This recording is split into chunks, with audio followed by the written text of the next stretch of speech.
When I heard that Sinister Wisdom was republishing The Highest Apple, Sappho and the Lesbian Poetic Tradition by Judy Grahn in 2024 as part of its Sapphic classic line, I was very excited.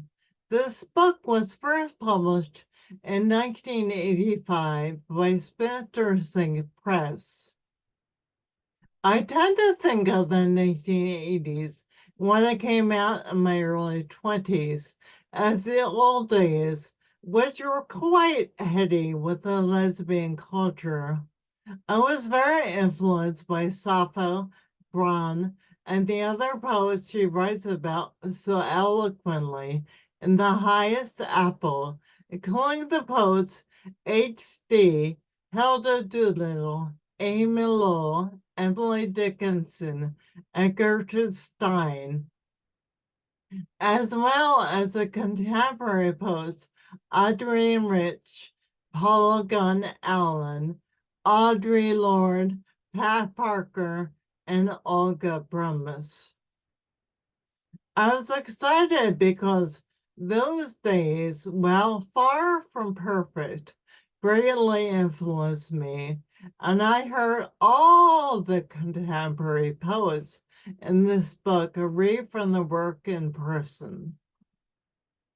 I'm not one to be nostalgic, but rereading the lines from Greek American poet Olga Brumis from her first book, beginning with O, City Center, mid-traffic, I awake to your public kiss.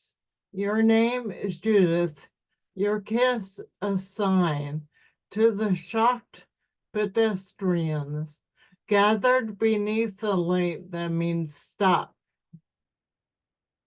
I was filled with memories from the old days, which included listening to Brumis read her work and talk about her process, which involved the Greek tradition of letting the poem well up inside of you, reciting it until it was whole, and then writing it down in its entirety. So there was much about the highest apple reminiscent of how important this work was and the importance of the influence of the groundbreaking lesbian poets who were writing and publishing at this time. But this book also spoke to me in the present moment, and Grant seemed to be saying the exact thing they needed to hear as I read it. As I have moved on in life, I have become more intersectional, and in recent years, I have become vegan. This is something my partner and I have done initially for health reasons. The results turned out to be remarkable, but also in time, both of us went through a consciousness raising about the animals on the planet, making me think more about the universe and my place in it. While rereading the book, what seemed like my mysterious flash of insight about becoming vegan was suddenly illuminated. To become vegan, I had to fully love myself, to embrace all of myself, including my essential lesbian self, and my understanding that came from living under the patriarchy for all these years led me to where I am now.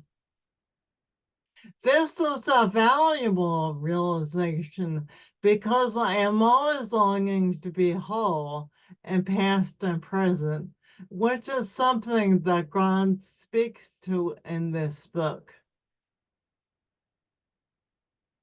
So I was delighted when I read Grant's following paragraph that spoke to me, showing me that the highest apple reflects not only my past, but also my present and future.